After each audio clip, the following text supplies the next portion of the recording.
Hey, this is Jason Kleberg from the Force 5 podcast, a show that forces a guest to come up with a movie-themed top 5 list topic, and then we reveal our picks on air. Top 5 heist films, top 5 tearjerkers, top 5 movie dogs. Every show you'll be asking yourself, what would be on my list? Guests include directors, screenwriters, actors, podcasters, musicians, authors, and even a professional wrestler. Subscribe to the Force 5 podcast, and you won't just be a listener, you'll be a list nerd. The Force 5 podcast, available wherever you're listening now. If you're looking for more horror outside of the mainstream, look no further than Unsung Horrors, a podcast about underseen horror movies. I'm Lance. And I'm Erica. Every other week, we'll cover a horror movie with fewer than 1,000 views on Letterboxd. We'll even give you double feature recommendations to pair with the movies we discuss. From gothic to shot on video, from slashers to comedies, from giallo to J-horror. We'll cover all the subgenres, so join us as we unearth these hidden gems of horror. Follow us on Instagram, Twitter, and Facebook, all at Unsung Horrors, available wherever you listen to podcasts. And part of the Someone's Favorite Productions podcast network.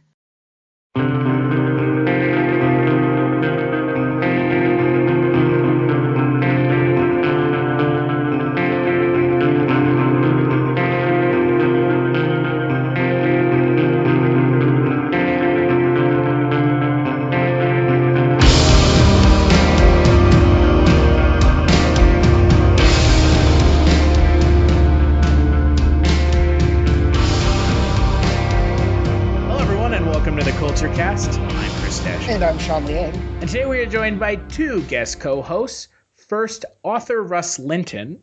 Hello. And director Matt Campagna. Hello.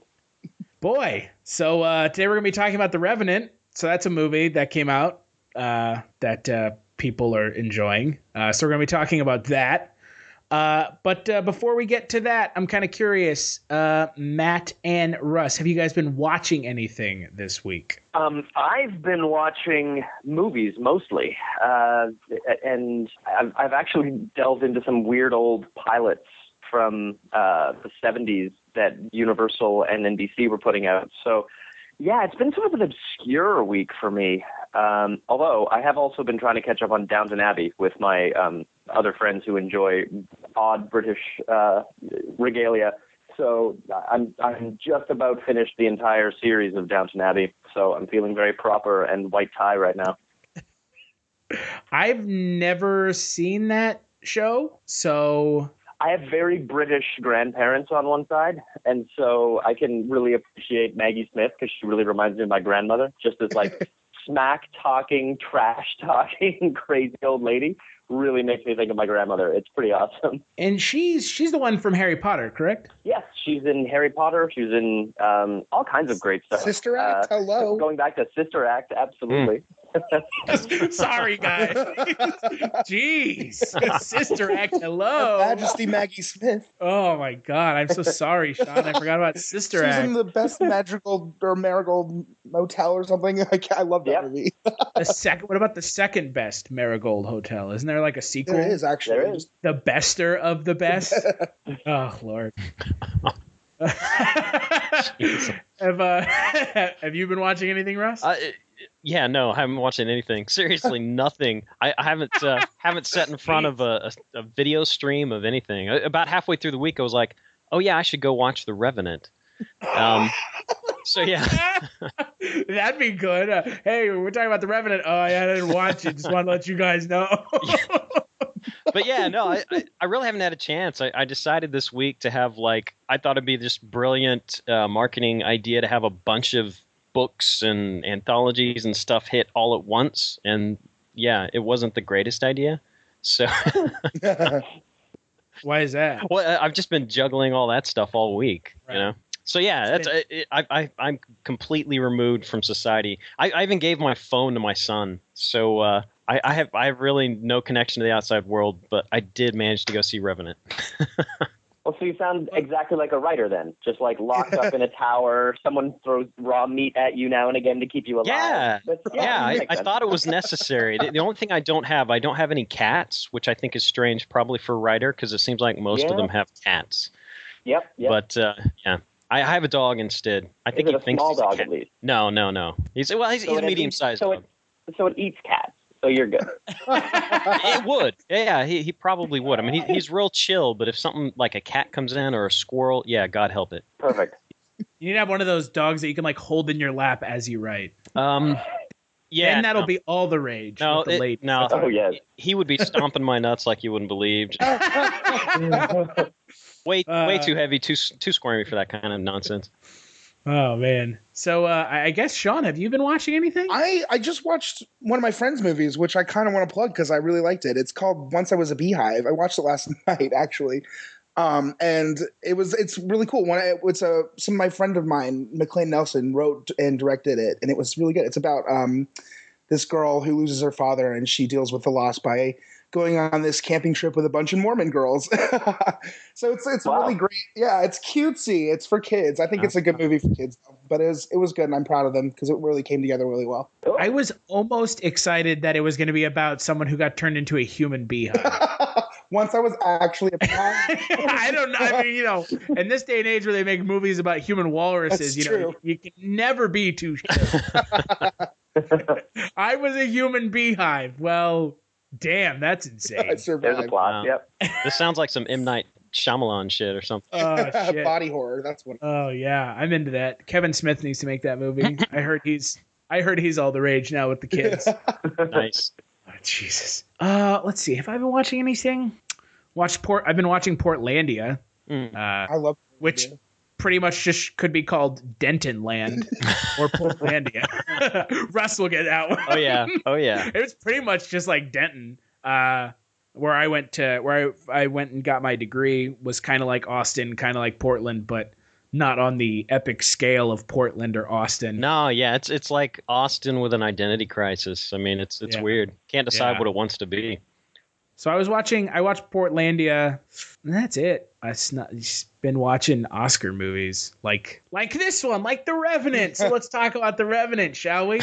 Dear God, wow, the shill is real. So Revenant came out last year. It's nominated currently for Best Picture. Iñárritu is nominated for Best Director. Leonardo DiCaprio is nominated for Best Actor. And Tom Hardy is nominated for Best Supporting Actor. IMDb synopsis for the film is: a frontiersman on a fur trading expedition in the 1820s fights for the survival after being mauled by a bear and left for dead by members of his own The safe hunting thing to team. do is track a new course back up on land. Then what we gonna do? Sit out there like a bunch of goddamn ducks? You and your half-breed son get to walk on out? I'm talking to you.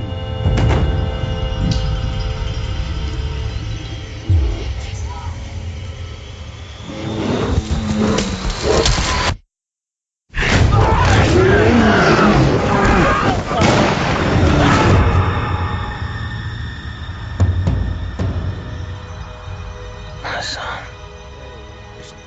The proper thing to do would be to finish him off quick. He's to be cared for as long as necessary. I understand. There you go. That's it. The whole movie. Yeah. Good night, folks.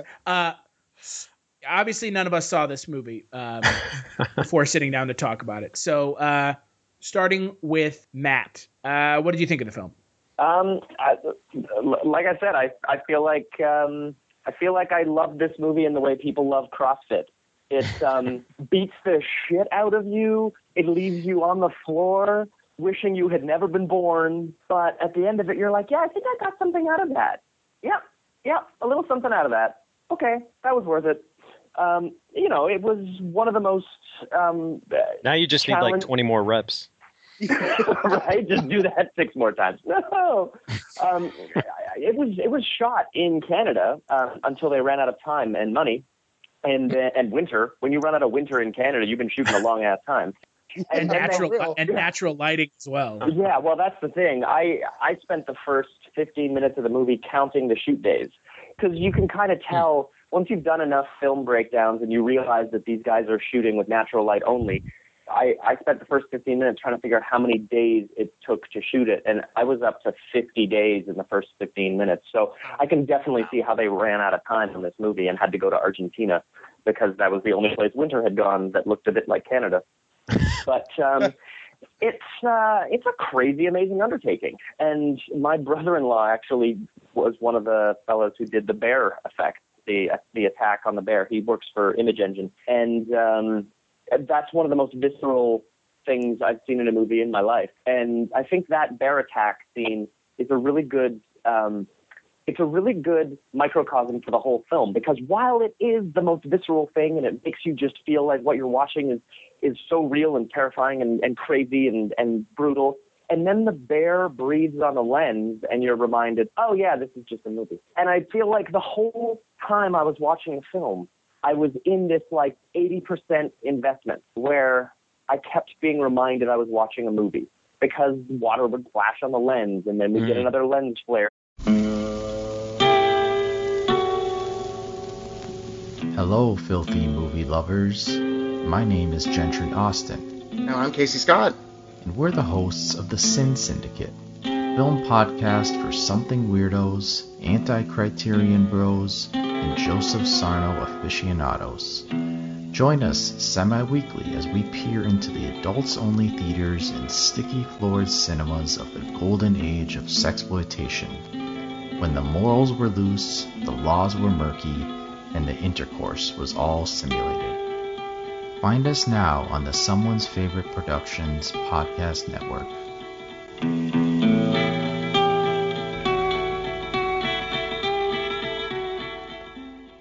That would just remind you that, oh yeah, there's a camera over Leo's shoulder. And there were just a lot of moments in this film that I was very aware of the storyteller in the frame. And I don't know, man, this is a year where I've seen movies like Creed and movies like Star Wars that I was completely lost within. And part of that's nostalgia, but part of that is craftsmanship. And those films just made me forget I make movies and made me enjoy a movie. But this film didn't do that. So it wasn't on that level for me. Well, and those movies also had black people in them. And come on, they're not going to get nominated for anything. So. Oh, shit, too soon? Oh, no, did we go there? So wrong. Oh, with all the did we go there? I am so sorry. Well, and the fact we did have that the Native only Americans people in of here. color, the only people of color were Native Americans, and they're basically just telling the Native American story. You stole our land. I feel like I'd love They to were watch kind of this just movie a plot from. device. Yeah. I'd really want to watch. In fact, I'd make a movie about Powaka and her father looking for her. I feel like that is a way more interesting movie, because ultimately the beats were just so repetitive, and how much horror can you see a man endure before you're just like, are we done here yet? Right. And that was kind of my experience on this. And Iñárritu usually, I say usually, but his previous film, I never felt that. I didn't feel like I was just still along for a ride that I would like to have over. But that's probably part of the experience that he wanted you to have, because you're in this chilling, horrible environment with Leo, and you're enduring it with Leo. If the movie was shorter, I feel like it wouldn't be an endurance test for the audience in the same way. What did you think, Russ? I don't know. I mean, I liked it. I really did. There were some of those moments that take you out of it, and I noticed that too. The fog on the camera. At times, blood would spray on the camera. They'd leave it there, for the rest of the scene. So there were all those reminders that it's not really pulling you into it. I thought story-wise, I do wish something a little more would have been done with the Native American side of things, because it really was. They were just this plot device kind of pushing things forward, and that's really about it. I would have liked to seen a little bit more from that side of it. And the other thing that struck me about this movie is, and I can't decide if I liked this part of it or not, this movie was really kind of Fitzgerald's movie. It wasn't so much Leonardo's movie. Because Fitzgerald is the one who he does this really horrible thing at the beginning, but then he's hunted and haunted by this guy who's coming to get him. And I mean, there were all these visceral scenes with. See, I've even forgotten Leonardo's character name, but there were all these visceral scenes with his character. But I never really, past that bear attack, I never really feared for him. I mean, he was the Revenant. He was the undead, right? I mean, there's nothing going to happen to him. He's got nothing to lose. Yeah, exactly. Yeah. But this Fitzgerald guy, you know, after you start watching, you're like, wow, this guy's screwed. How's he going to get out of this? You know? And so it's all about him. You know, normally you've got your antagonist who's putting up obstacles in front of your protagonist. But for this, it was really the guy with the biggest challenge was Fitzgerald, you know? And he's the guy you're thinking, man, he's not getting out of this. I wonder if he could. So I don't know. It was weird. I had this moment in the movie, like halfway, 3/4 way through, where I'm kind of cheering for the other guy. Oh, yeah. You connect with Fitzgerald way more than you do with Glass. He's just not. I mean, you also get to see Fitzgerald in relationships and talking to people, and you really get to see him as a character. And I agree. Tom Hardy, to me, is way more interesting of a character and certainly more likable than Glass. Yeah, absolutely. Regardless of the fact that he's the one that started this with his, like, horrendous mistake, right? I mean, yeah. What did you think, Sean? I really liked this movie. It's funny. I hadn't heard anything about this movie until just recent, like the last couple weeks, and all my friends are telling me about it. And I totally agree with you guys. I mean, like I really liked it because of like the really visceral scenes, and like you said, the bear attack. It starts off that sets the tone for like that unbearable, almost cringeworthy. I could barely watch sort of scenes. No pun intended. Yeah, exactly. Unbearable. But they're sort of in all of that, and also knowing this sort of story. I mean, like you said, it's been told before, and you kind of can. It's predictable, you know. And I guess it's sort of like once you know, I don't know. I mean, it's sort of the endurance comes from knowing what's going to happen and just seeing how they get there. But I don't know. So to me, it was those high tension moments were what kept me in it. And I liked that. But in between, it just kind of felt like we were walking along with him, and that I don't know how I feel about that. But I agree, because most of the time he doesn't speak, so it's hard to connect to this character. We just know him because it's this guy. But I liked, you know, I think, Chris, like you said it before, like the heroes is only as good as the villain. And I thought Tom Hardy kind of carried this. He carried the other half of the movie that, you know, that Hugh Glass just couldn't, you know? So, I think that Tom Hardy was essentially like the most essential part of this movie. So it's interesting when everyone talks about Leo swiping the Oscar this year for this one, because that's all I could think about is like, this is the role. Is this the role that would be his winning moment? You know, is this his winning moment? And I don't know if it is. I agree. I don't think it is. I agree. No. I mean, it's like, what did he do? I haven't really ever been a huge DiCaprio fan, but when I saw him in Django, I was like, wow. Right. Yeah. This dude can act, you know? Because I kind of avoided him. I don't know if it was intentional or what, but up until that moment, and I saw him in that film, I was like, holy shit, this guy's got, I mean, he's seriously talented. And in this, I mean, he didn't do a bad job, but he didn't really have anything to work with, you know? It's like, you got a bear, you know? Totally. And on set, it's a dude in a blue, you know, foam suit with his head up his ass, you know? I mean, I guess there's some acting there to pull that off, but you know.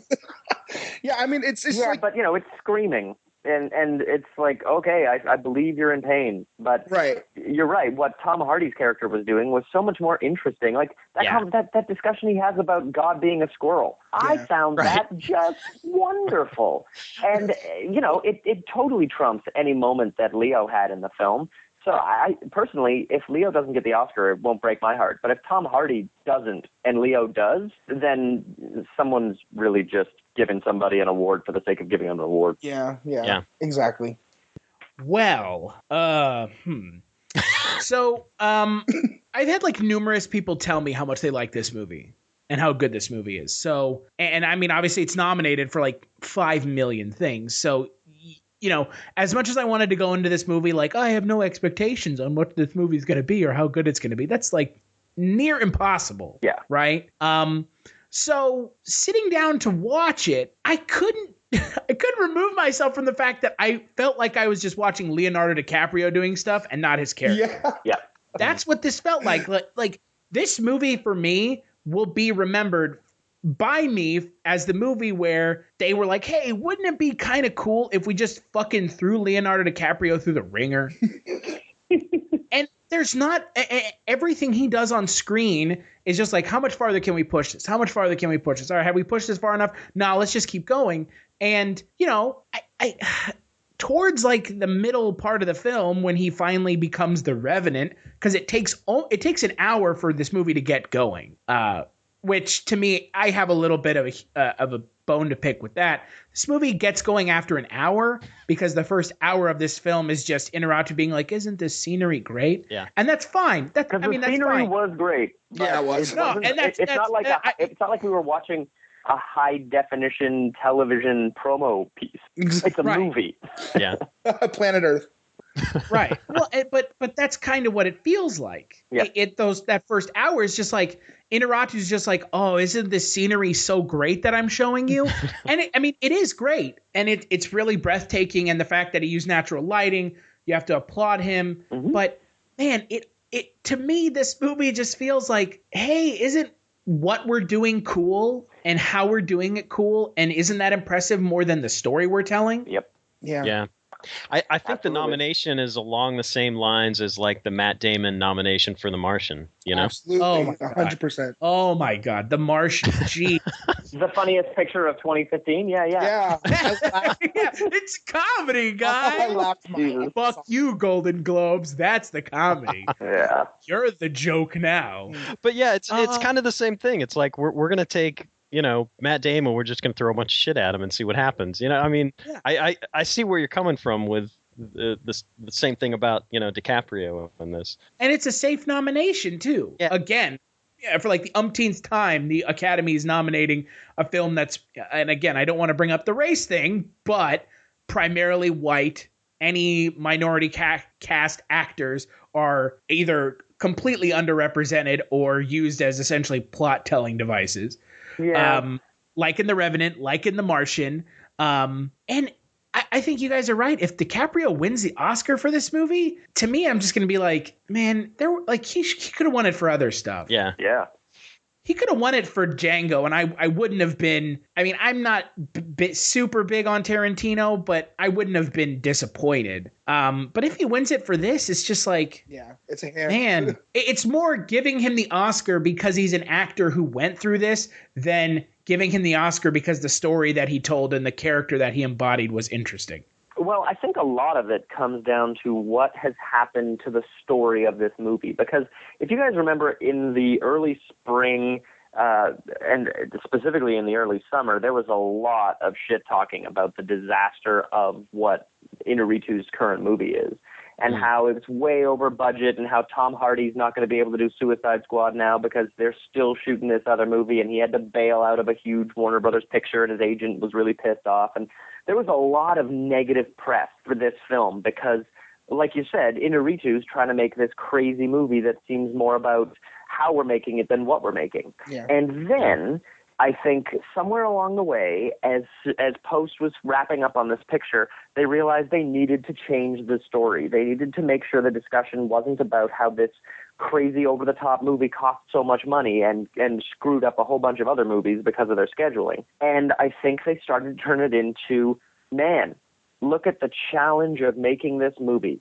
We had such a challenge, and the story became about the challenge of the filmmaking for the director, for the cinematographer, for the actors. And I think the PR spin on this movie made us forget that it's a movie, and it all of a sudden became about the crazy craftsmanship of making the movie. But I don't want to see the craftsmanship unless I'm a guy like me who actually crafts movies. If I'm just a dude watching a movie, or I'm just a woman watching a movie, I just care that it's a good movie. And The Revenant never really got to be that on its own 2 feet because it was too busy being spun as this remarkable feat of filmmaking and creativity. And I just think that's unfair to the film. And it's also kind of giving credit to Iñárritu for totally screwing the pooch on his scheduling and totally screwing the pooch on his budget. I agree. I mean, it's essentially like a very subtle deflection. And that's fine. I mean, you're allowed to do that, and that's the point of having PR and press for a movie. And I mean, that's the point. And no one is going to argue that when it comes to, you know, film. The PR companies exist for a reason. I mean, you know. But yeah, I mean, I never heard anything about this movie from the press side of it, I mean, people that I knew who saw it that enjoyed it. I never heard anything from the press side of the movie about how good the movie was. Exactly. I just heard about how DiCaprio had to eat a horse liver and blah, blah, blah. It's like, I don't fucking give a shit. I don't care. That's not something I care about because the Oscars aren't about that. Yeah. And that's what it feels like they nominated him for. Yep. Was because, oh, crazy, he ate a horse liver. That's, cool. Like that's not something that factors into enjoying a film. At least not like this one. Yeah. When the film doesn't have anything to stand on its own anyways. Well, you guys are way ahead of me. All I'd heard about was the bear rape. That was it. Oh, God. Somebody tried to make that a deal, a thing, and that's all I had heard, really. And so going into this, I was like, okay, I'm scared. What am I going to see? But yeah, it was. I agree with what you guys are saying. I mean, but coming out of it, I can't say I dislike the movie. I'm not sure it's movie of the year, but I can't say I disliked it either. I enjoyed the experience, even though there were some of those telltale things that were, kind of too much in your face, and it was still too worried about, trying to show off instead of actually tell a story. I still enjoyed it. Yeah. I mean, that's the thing. It's not like they made a terrible film and it's being held up as the movie of the year. They made a pretty good movie. Yeah. And it's being held up as the movie of the year in a year when we had friggin' Mad Max, when we had Creed, when we had Star Wars, when we had really breathtaking, crazy, amazing films. But somehow The Revenant gets to be considered for greatest film of the year. And I agree. It's not that special. Yeah. If you ask me between this and Mad Max, oh, come on, Mad Max. I mean, yeah.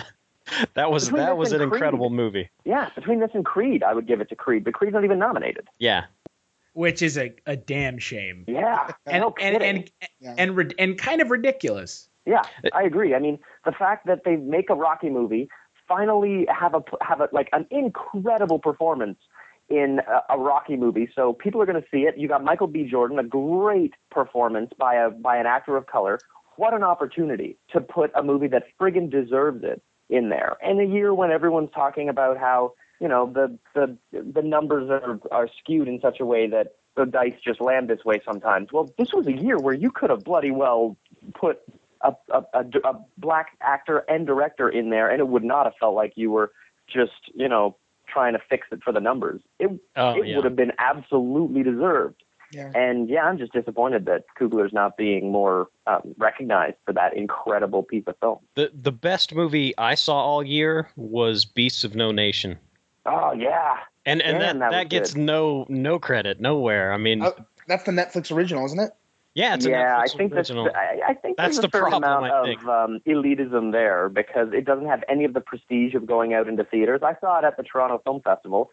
And it was presented in the way every film would be. The only difference was that you were going to be able to see it in 2 weeks on your computer, right. As opposed to you have to go down to Grauman's Chinese Theater to see it. Right. And so I think the studio system isn't so fond of Netflix, basically showing them their own asses. Oh yeah, that's changing. That's going to be changing soon.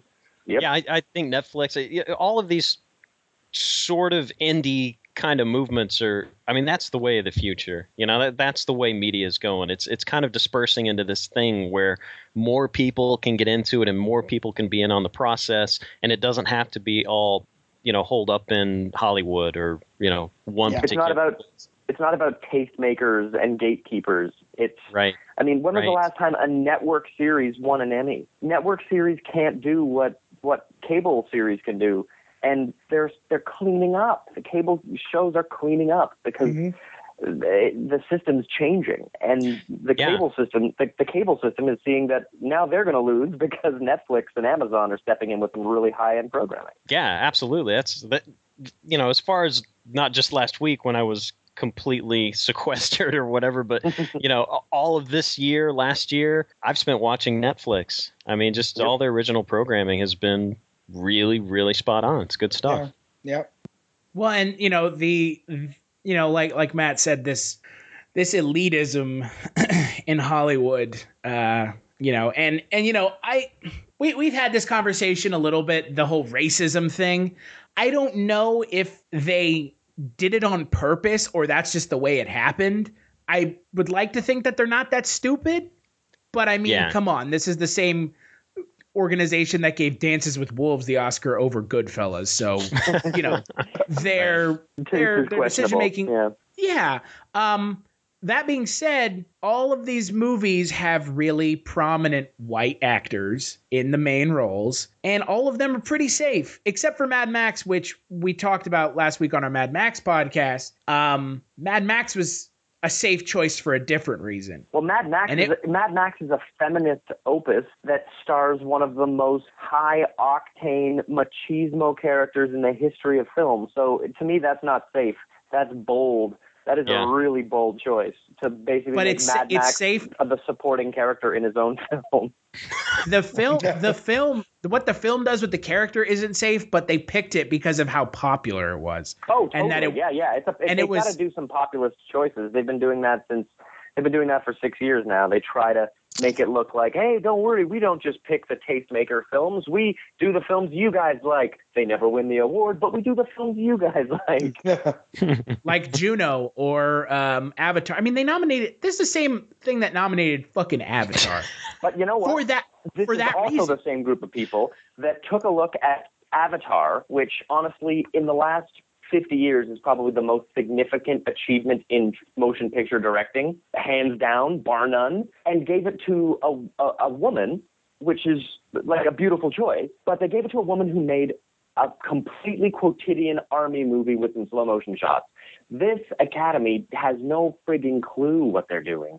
It's a numbers game, and people didn't like James Cameron. That's the only reason he lost, because he deserved that big time. Avatar is one of the most impressive things ever put to film or digital information. It's a completely told a million times story, but if you look at any of the highest grossing films of all time, they all are. That's how you get money from every human being with a pulse. You tell a story that people have seen before. But, the Academy just does things that come out because of the numbers of what's being produced. If you make a bunch of movies starring white people, because the studio system is comfortable with that, and you make a few movies starring people of color, chances are, when you pick a random sample of 10 of them and say these are our winners, you're going to wind up with mostly just white people, because that's what's being produced. And we just need to produce more, and by we, I mean fellow filmmakers, we need to make more content that stars people of color. And people of color need to be given money to direct films and to write films. And it can't just be an old white men's club. We can't all just have a new group of Spielbergs and Scorseses. We need to have Kuglers. We need to have Duvernays. We need to have interesting filmmakers of all creeds, because that's how we wind up with proper representation. Yeah. And it's going to happen in the indie world, Yep, I mean, exactly. They're being denied and pushed out of the, normal circles, and that's where it's going to happen. And I'm more than happy to follow. Yeah, and then they break out at Sundance with the highest recorded sale in the history of Sundance this year, and it's a filmmaker of color, and that just goes to tell you we are in a vacuum. There's so much demand for this kind of stuff, and Hollywood's not making it. Yeah. Yeah. Well, and you have a director like Iñárritu who 10 years ago was making indie films. Mm-hmm. And then now he's making, the big budget Hollywood movie because it's gunning for the award. I mean, the Revenant, to me, and this is, me being cynical, was made to try to get Oscar nominations. Yeah. And that's a really terrible thing to say for everyone who is involved with the film, but it's kind of the truth. I mean, I have a hard time believing that it wasn't made for that reason. Well, if you don't think that Leonardo DiCaprio, who's been denied an Oscar so frequently, doesn't pick up the phone and say, hey, that filmmaker that just got Old Batman a great frigging series of awards this year, I want to work with that guy. And so the guy who makes Birdman makes a movie with DiCaprio. Like, that's just a studio-made and an agency-made match that is, you're right, specifically designed to win awards. And, we're talking about Tom Hardy and DiCaprio, because they are both nominated, obviously.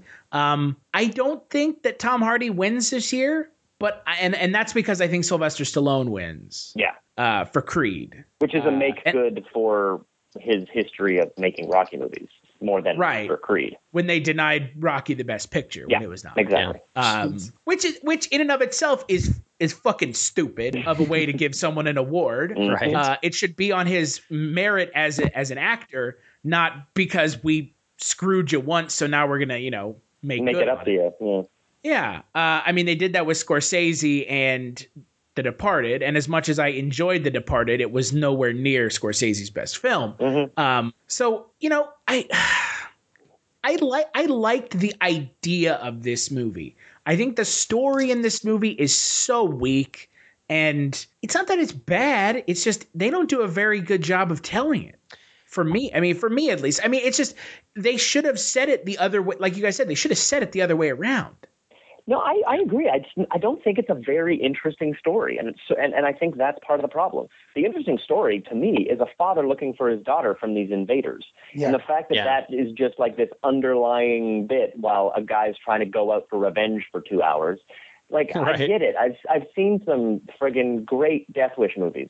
I don't need to see Death Wish in the snow 150 years earlier. Like it's just not. I don't know. To me, it was an unnecessary picture. We've seen enough white men in the West, and the story, you're right, wasn't so special and so different that it needed to be told, and that a person of color, that a Mexican filmmaker would tell a story about a white man just kind of speaks to the problem. Because I would love to see Iñárritu tell a really great story about Mexicans, because I believe his voice would be interesting with that. But, and it's a white man who kind of almost accidentally saves the daughter of the Indian chief. It's like, well, how does that even work? It just that boggles my mind right there, because you're right, that was the more interesting story, and it's just kind of solved on this just weird lark that she happens to be with this group and he happens to need a horse, and here you go, here's a knife. It's this Deus Ex Machina that makes the end of the film work, and it's just like, so you happen to be right there at right this time. Okay, I guess we're gonna go with that as our resolution.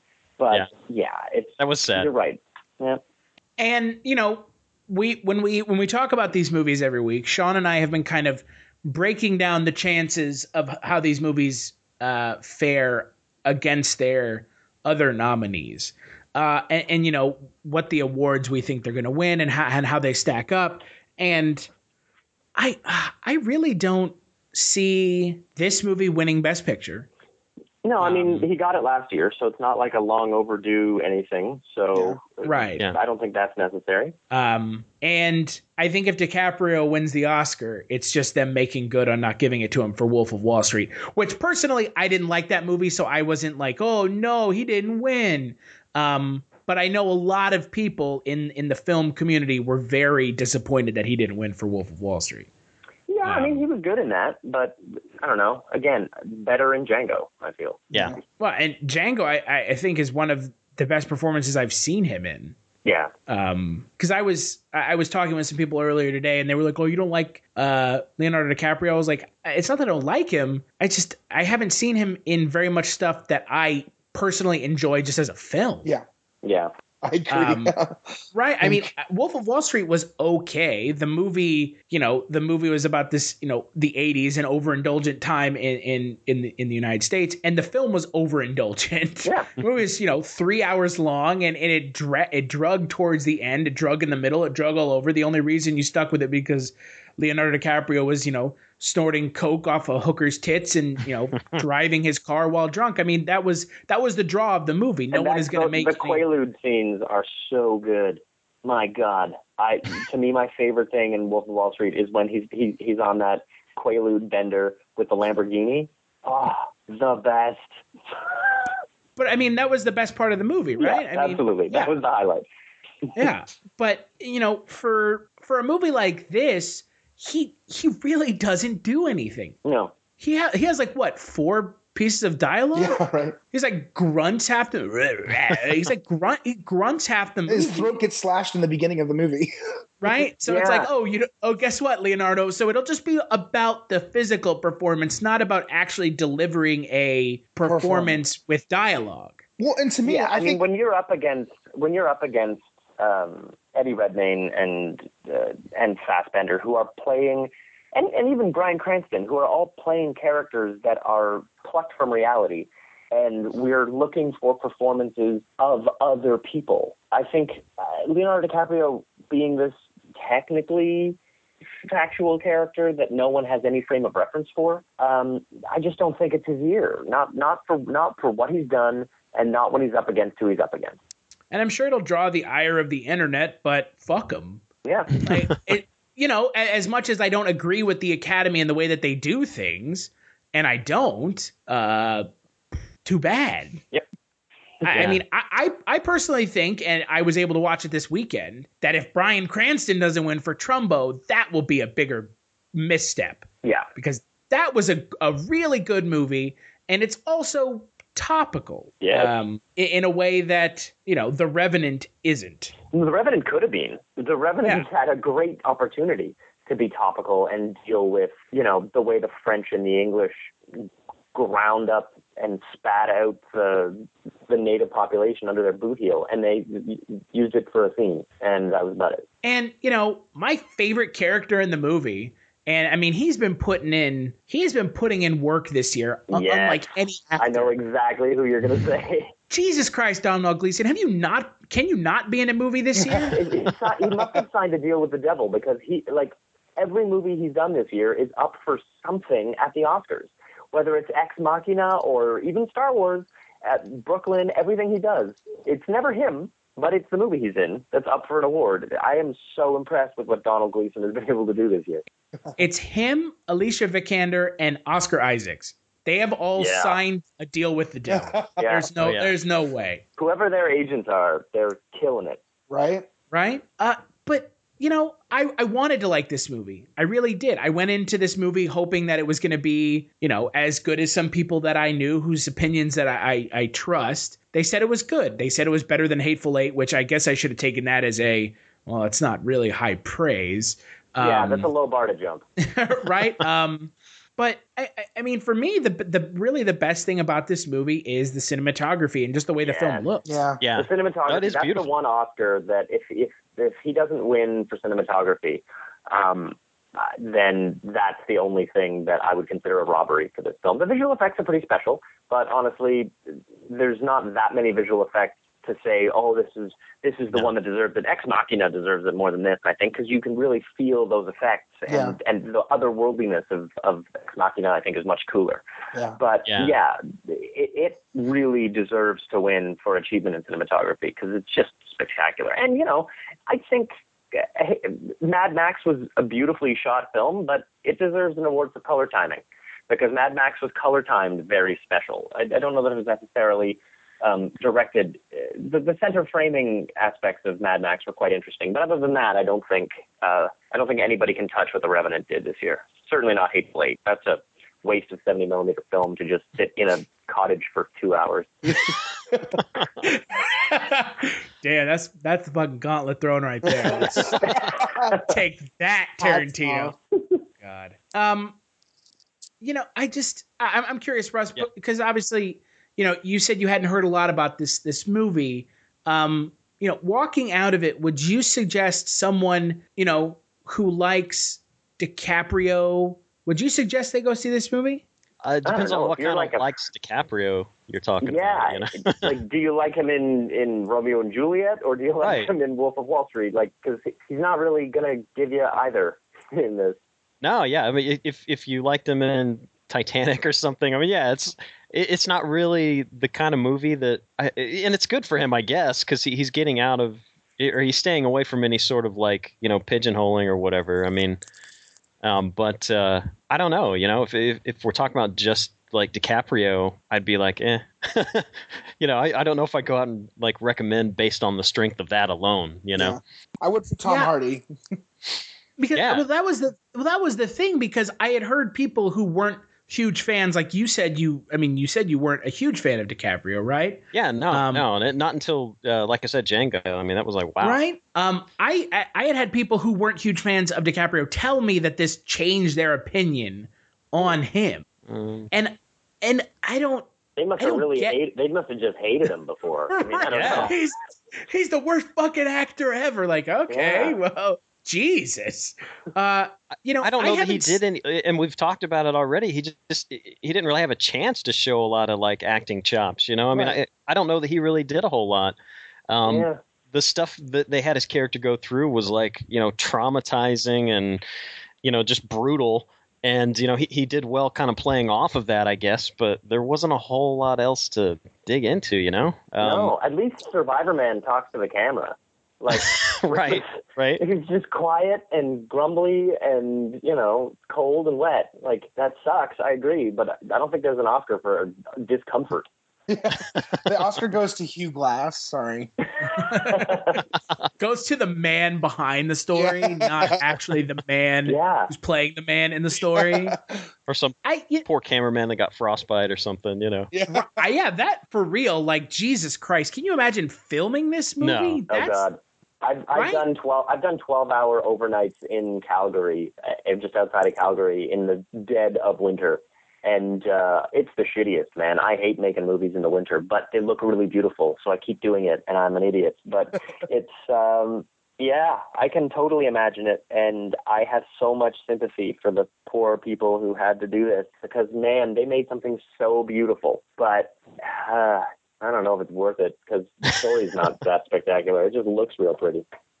It's all style, no substance, and that, to me, is really surprising for an Oscar film, because normally Oscar movies are biopics. There's about substance, yeah.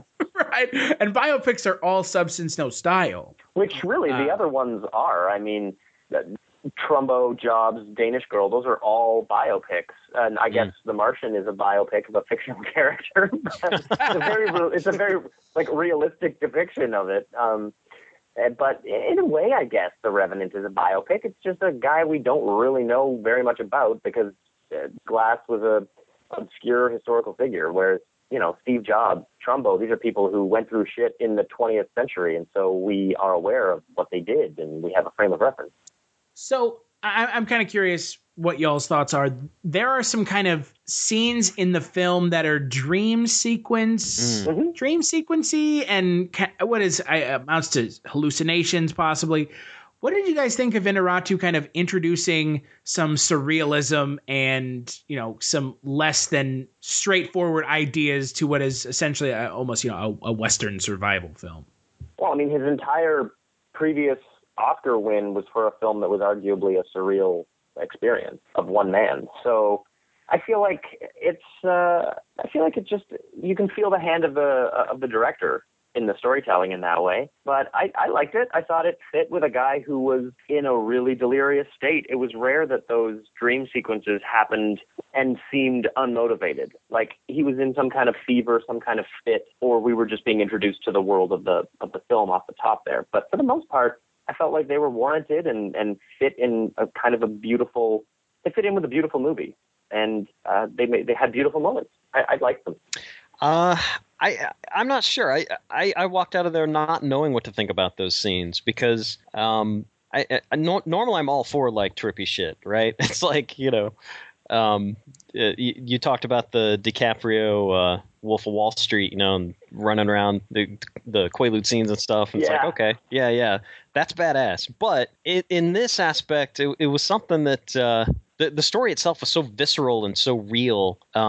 This just kind of pulled you out of it. And I never felt it was fully formed or resolved. It just felt like these bizarre images, which, okay, sure, maybe if you're in this weird half-conscious dreamlike state, you're going to, see bizarre shit like, I don't know, forks in a field or something. I mean, just something that makes no sense. Stacked bones, stacked 20 feet high. Yeah, and that one was, I mean, that's taken from a very well-known, picture of there's a trapper or somebody standing next to this giant pile of bison skulls, and it's that same picture, you know. He just kind of, it's like he just grabbed that off the internet and like, hey, this looks cool. And yeah, he just like dropped it in his lookbook, and then next thing you know, it was in the movie. Right. I couldn't really figure out what he was, you know, if he had a message he was trying to give. I think maybe what he was trying to do was make up for the deficit that this character doesn't really have much story. So we need to show little scenes of his son and his wife so you guys know what's going on.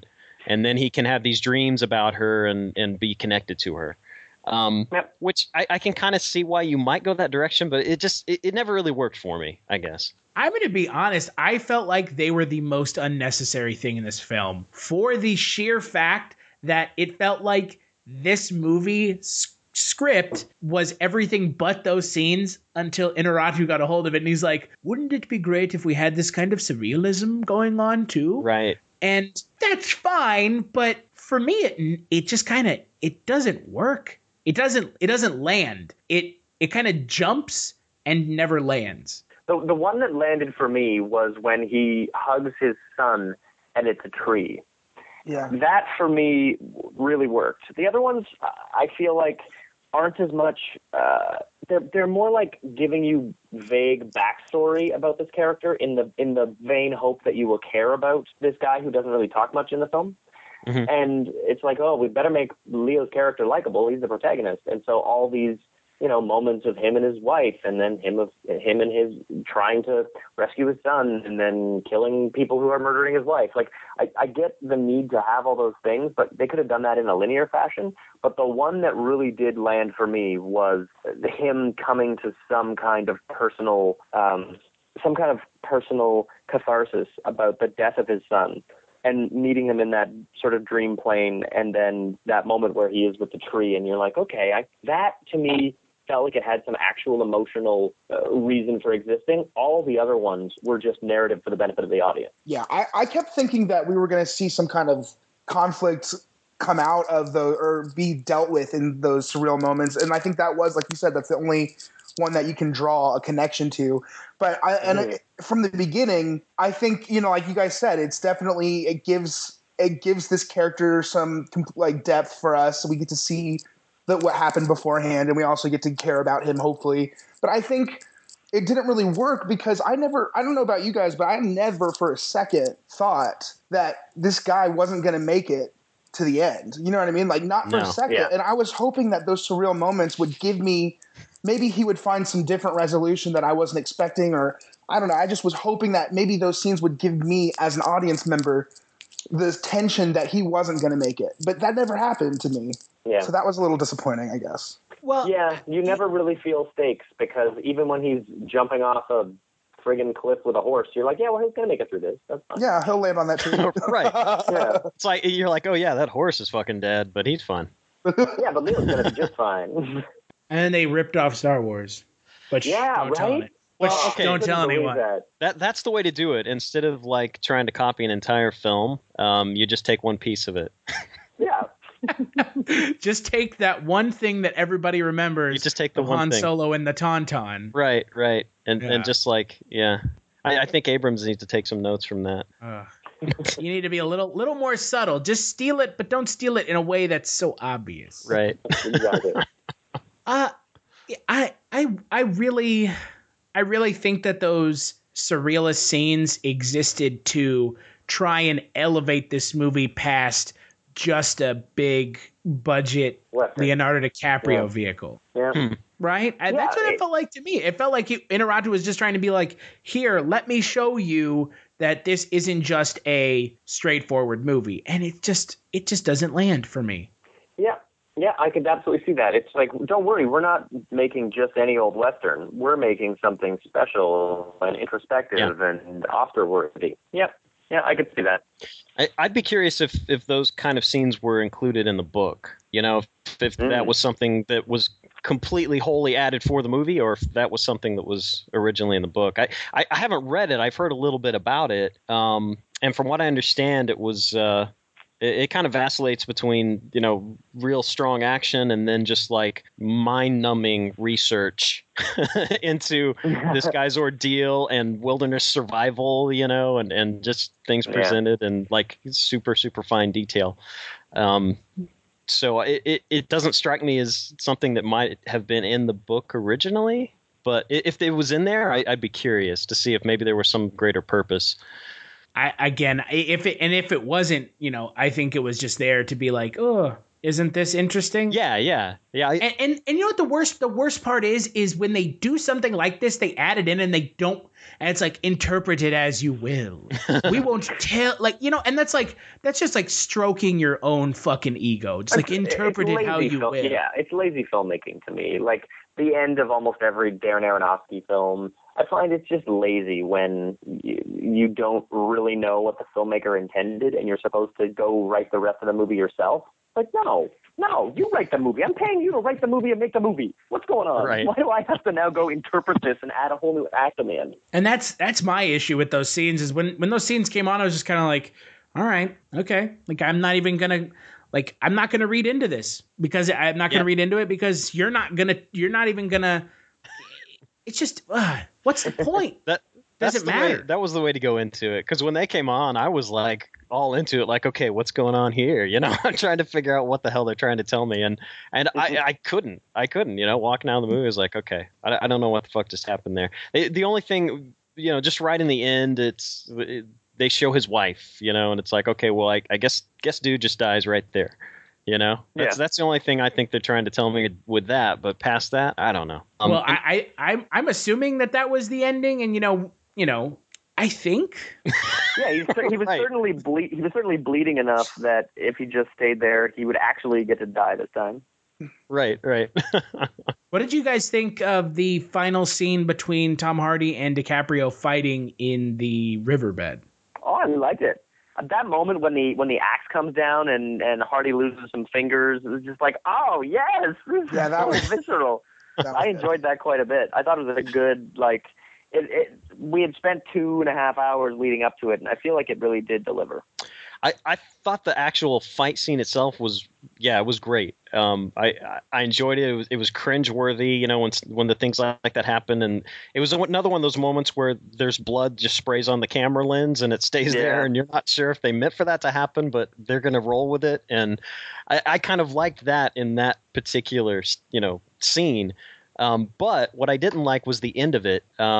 It's like, we need those Native Americans again. It's just kind of just out of nowhere. They just show up and he's like, oh, I'm going to push him in the river and float him your way. That plot device, though. Come on. I mean, is that the message of this movie, that God is the one who is taking the revenge? Like that on top of all the other surrealist scenes, that felt so dumb and just like so shoehorned in that, okay, message. We're trying to tell you this message here. But they don't really like do anything with it. Right. No, you're right. It's the message I got was Pawaka's dad's a bloodthirsty motherfucker.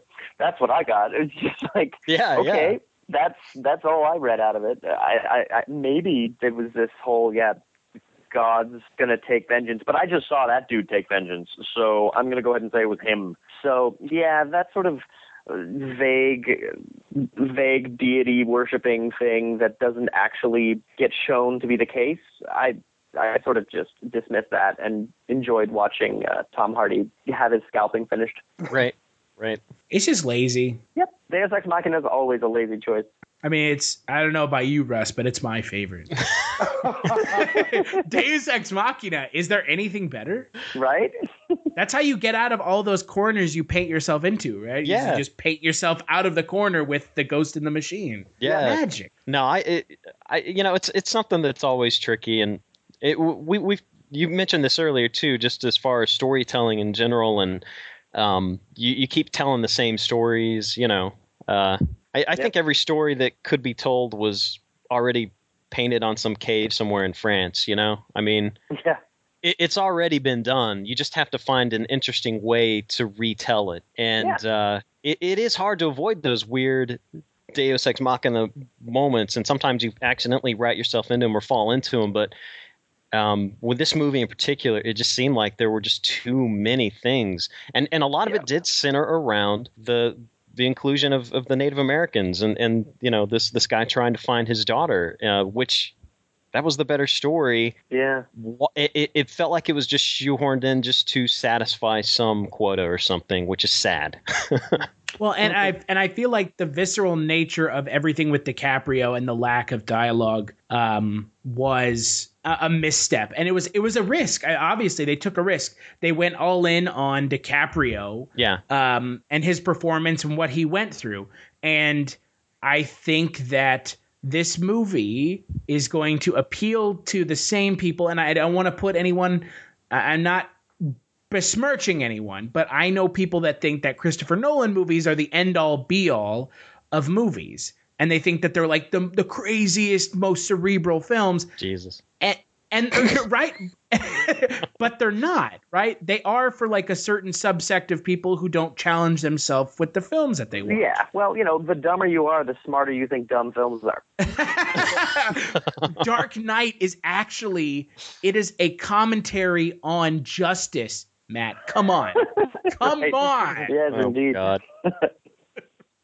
Oh, God. I mean, and, again, I don't want to give anybody a hard time, but this movie feels like it was made for that crowd. Aren't all the Oscar movies sort of made that way? Yeah, maybe it does. A lot of these movies are kind of, it's just the common theme that we've been talking about. It seems like that is the underlying problem with most of the films that we've seen. Having watched all of the movies that we're supposed to be watching this month, except for The Big Short, I can tell you that there's at least one movie this month that isn't like that. Kung Fu Panda? Kung Fu Panda 3. Return. I guess you're right, Sean. Just with this type. But this one I think is a little guiltier than most of them. That's fair. I agree. There weren't any existential crises in The Martian. Yeah, that's true. And neither were there in Bridge of Spies. But that's why they called it a comedy, and I thought that was a cop-out. That's what made it so hilarious. Right. Yeah, because Matt Damon is the pinnacle of comedic acting. Right? Yeah. No? Matt Damon's farming. If that's not funny, I don't know what is. Matt Damon farming and blowing himself up. Comedy personified. Oh, God. I don't know. There was poo involved. There's sort of a scatological element there, so. He was mixing water with poo. Yeah, that's hilarious, isn't it? Grade A body humor. Wow. I've tried to block that movie out. Yeah. Because of how much it wasn't bad. It was just, it wasn't much to it. I don't even remember most of it at this point. There you go. That says a lot. I remember more about the Danish girl than I do about that. And don't get me started. Let's just not go there. We're supposed to be talking about The Revenant, Chris. Come on. I know, but we end up talking about all the Oscar movies anyway. Yeah. It does sort of get back around to that. Right. Starting with Russ, skip it or watch it, and best performance. I am gonna say, wow. I'm gonna say watch it. I don't know if it's worth completely skipping. Watch it if you got time, sort of a thing. A lot of time. Yeah, a lot of time. That's right. Geez, it's 2.5 hours. Yeah, be prepared to be drinking your own urine or something in the theater, to survive, basically. But so I would say, I definitely say watch it. And best performance, the stuntman in the blue bear suit. Totally look up that picture. That is so awesome. So and that bear, that was really awesome. It was very believable. The behaviors, they got those down just T. I've been attacked by a bear. I know this. Were you disappointed that there was no bear rape? I could visualize. No, Chris. See, the bear rape is there if you want it to be there. It's in the subtext. That's right. I could visualize. It was there. Damn, Iñárritu just blew my mind. Yes, the bear rape is there if you want it to be there. Oh, yeah, seriously. Should have just had Werner Herzog make this movie, and it would have been better. You want full-on existential crisis, but sometimes you are the bear, and sometimes you are both the bear and the Revenant. I would have watched the shit out of that movie. Oh my God. There's nothing to life but being the bear and pain. Dear God. Oh, jeez. What about you, Matt? Skip it or watch it, best performance? I say watch it. It's one of the most beautiful things you'll see. And I'd say the best performance is probably a tie between the moose, the bear, and the horse that goes off the cliff, because I don't believe really any of them could ever do those things. But there they are doing them, and they're incredible. Oh, man. And Tom Hardy, because he's easily tied with the moose. And he has about the same comedic timing. So. Exactly. What about you, Sean? I say, man, I want to say skip it because I know the things that I like about this movie. There are other movies that do it way better. But watch it for Tom Hardy. Watch it for the visuals. I mean, it's beautiful. And it's not a bad movie. It's not bad. Watch it for that. I think best performance, other than Tom Hardy, that I said already like 50 times, I really liked Will Poulter, which was surprising because last thing I'd seen him in was We're the Millers. And this was a cool part to see him play. I don't know. I thought it was I didn't think I'd care about that character as much as I did. But he carried a heavy burden himself, and I thought that was an interesting thing to watch. So I liked him. I'll hand it to him. I'm going to say skip it. I'm going to be the sole person saying skip it. But, I mean, I'll actually say this. Skip it if you're looking for a movie that delivers with a plot that is interesting. Watch it if you're solely looking for a movie that is like interesting to look at for 2.5 hours. I mean, to be fair, if I were to suggest to you a movie that's interesting to look at for 2.5 hours, go watch Koyaanisqatsi for 2.5 hours. It has just about as much plot as this film does, and it's twice as beautiful. And best performance, Donald Gleason. I mean, he's not even in the movie most of the time, but the guy's putting in some work this year and last year, and his career just seems to be kind of going. And I'm excited to see where he goes. And his character was great. Unfortunately, the way his character kind of gets killed off screen wasn't, that was a little disappointing. But yeah, I think it was more style than substance. So, what do you guys think the Rotten Tomato score for the film is? Oh, interesting. I figured the critics probably give it 95. I think the people give it 85. I bet the people give it higher. That's what I would think, but I don't know. I want to say, well, what do you think, Russ? This is tough. I'm gonna say people 75, critics 80. I'd say they both be around 70. Ooh, 70, lower than me. Yeah, maybe. I don't know. All right, I'll have to go with $1 again. So Rotten Tomato Meter has it 83% certified fresh. As starkly beautiful as it is harshly uncompromising, The Revenant uses Leonardo DiCaprio's committed performance as fuel for absorbing drama that offers punishing challenges and rich rewards. The audience score is 86% out of 72,000 reviews. Wow. They're not as high on it as some of the other Oscar films we've watched. Yeah. What is the rich reward that he gets? I'm not sure I understand. Yeah. All that existential crisis, duh. He dies bleeding in the snow? That's a rich reward there. Well, he finally gets to die. That's a good thing, right? That's true. That's true. I mean, you're that beat up. You've had a bear rip you maybe several new assholes. You're probably ready to go, I guess. But, knowing his character, he might have been into that sort of thing. So before we close this out, there's something we've been doing the last couple weeks because this is Oscar season. Russ, we've already talked about this a little bit. Thoughts on DiCaprio winning the Best Actor, the film winning Best Picture, and Tom Hardy winning Best Supporting Actor? In the perfect world, I think Tom Hardy could win Best Supporting Actor with this because it was a really good performance, I thought. The others, I think the names are just up there because they're the names. I don't think they're actually going to win. So, yeah.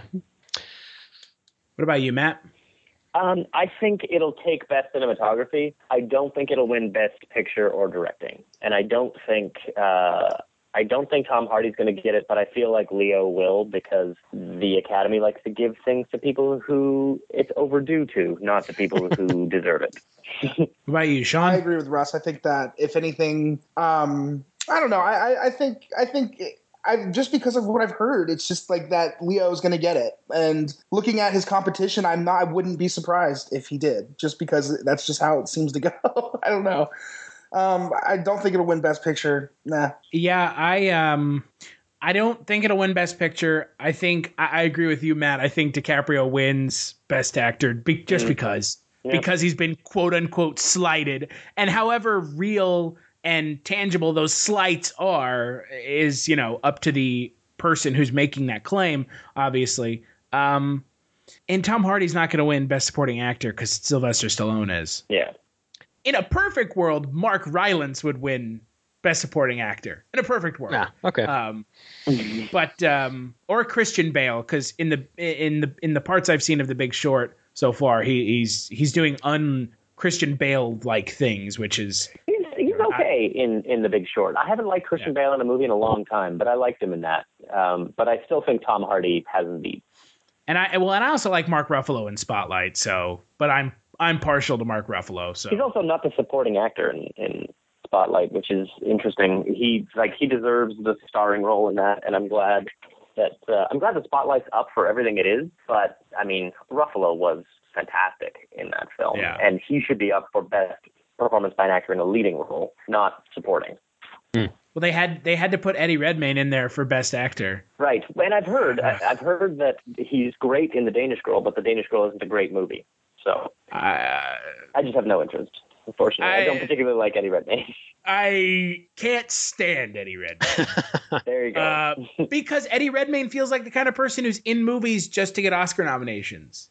I mean, he was in that Stephen Hawking movie because he knew he was going to get the nomination, and they gave it to him. And then he won. Yeah. Over Michael Keaton, which was, I mean, crazy. My ears are still ringing, and my nose is still bleeding, and my brain is still swelling. So, but, well, before we talk about Thursday's Kulturecast, Russ, anything you want to plug? Yeah, I'd like to plug a site of a friend of mine.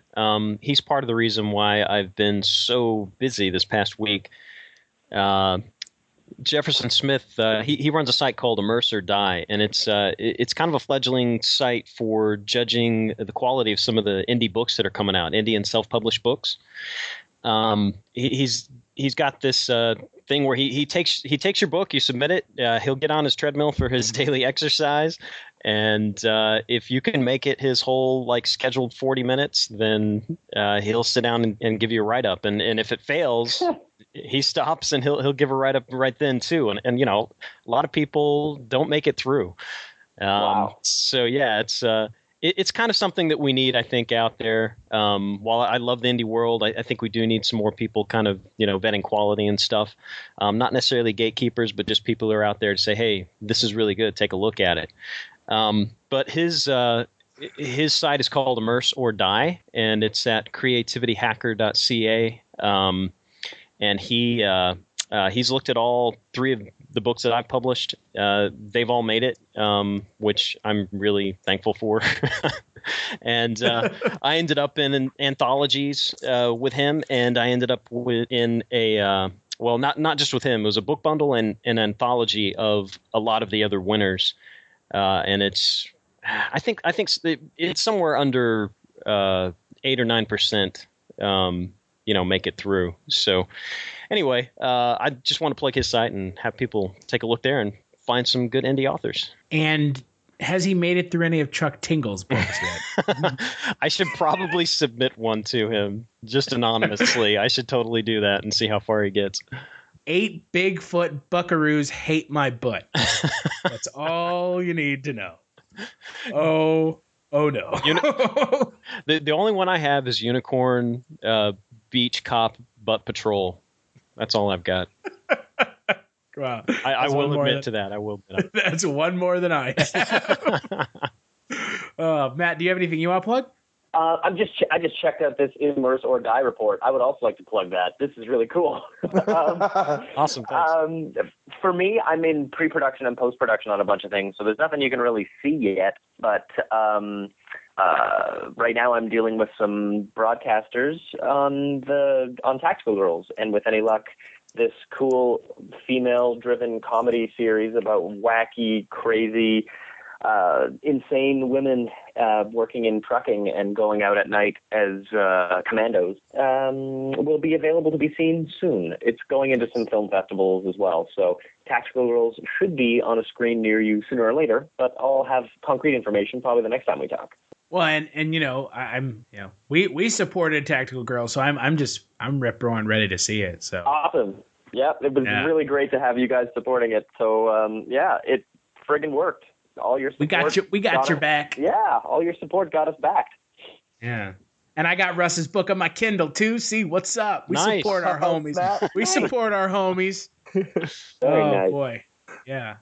Sean, anything you want to plug? I'll just plug my friend's movie again. Once I Was a Beehive is now available on Amazon and I think iTunes. So I really liked it. It's a good family movie.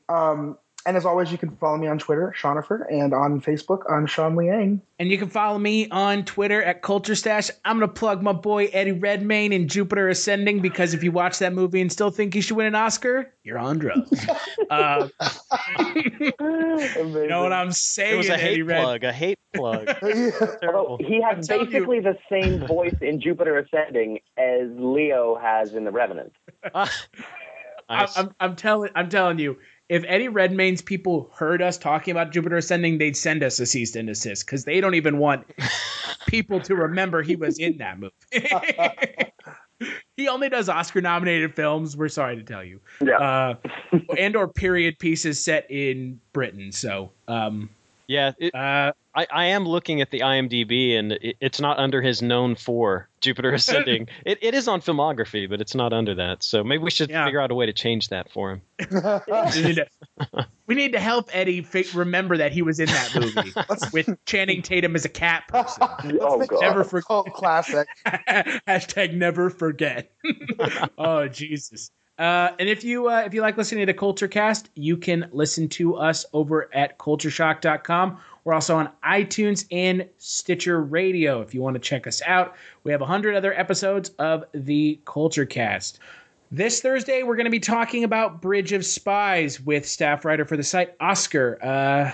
Other than that, thanks to Matt and Russ for sitting down and talking with us about The Revenant. It's been a lot of fun. Thanks again for the invite. Yeah, and make sure to check out this Thursday's Kulturecast. Oh, one other thing. Our Mad Max podcast got delayed, and if you haven't checked out our Facebook page, that is because we got an interview with the gentleman who plays Immortan Joe in the film. So that podcast will be coming out later this week alongside the Bridge of Spies podcast. Wicked. So double plug. Check those out.